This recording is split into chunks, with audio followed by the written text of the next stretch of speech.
Sabi nila, sumuko ka na. Madali para sa kanila na sabihin yan, di ba? Kasi hindi naman nila nakita yung mga gabing umiiyak ka, yung mga umagang pilit kang bumabangon kahit ang bigat-bigat ng puso mo. Hindi nila naramdaman yung pagod sa paulit-ulit na pag-intindi sa mga bagay at taong hindi naman sinusuklian ng effort mo. Ang totoo niyan, hindi ka sumuko. Pinili mo lang ang sarili mo. Sa wakas, ilang beses mo bang sinubukang ayusin? Ilang beses kang nagbigay ng chance? Siguro hindi mo na mabilang.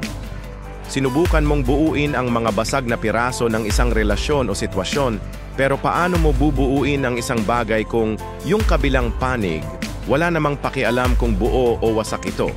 Napagod ka lang. Napagod kang maghintay ng pagbabago na hindi dumarating. Napagod kang umasa na baka isang araw makita nila ang halaga mo. At alam mo ba? Yung desisyon mong umalis, hindi yan kaduwagan. Tapang yon, ang tapang-tapang mo.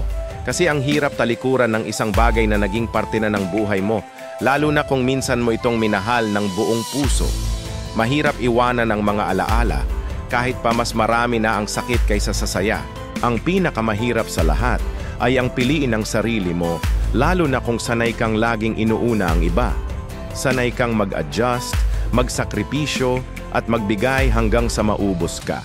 Kaya, yung sinasabi nilang pag-give up, para sa'yo, iba ang ibig sabihin niyan. Hindi yan tungkol sa kahinaan. Ito ay tungkol sa pagtanggap. Pagtanggap na hanggang doon na lang talaga. Pagtanggap na sapat na ang sakit. At higit sa lahat, pagtanggap na deserve mo rin naman ng kapayapaan. Deserve mo yung mga gabing makakatulog ka ng mahimbing na walang bumabagabag sa isip mo. Deserve mo yung mga umagang gigising ka na magaan ang pakiramdam, hindi dahil kailangan mong magpanggap na okay ka, kundi dahil totoo, okay ka na talaga. Deserve mo yung katahimikan na hindi mo na kailangang ipaglaban pa ang lugar mo sa buhay ng isang tao. Huwag mong hayaang diktahan ng opinyon ng iba ang nararamdaman mo.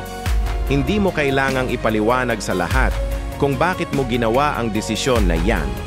Ang mahalaga, alam mo sa sarili mo kung bakit. Ginawa mo yon para sa'yo.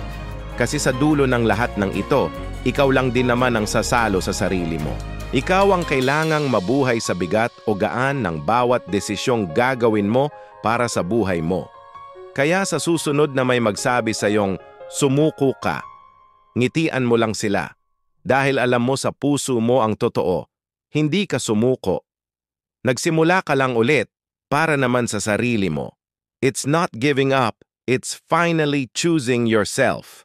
At yan ang pinakamatapang na desisyong magagawa mo. Kung nakaka-relate ka sa usapang ito, i-comment mo naman dyan sa baba kung anong masasabi mo. At para mas marami pa tayong mapag-usapang ganito na makakatulong sa atin, huwag mong kalimutang mag-subscribe at i-click ang notification bell. Salamat sa pakikinig at tandaan mo you are worth choosing.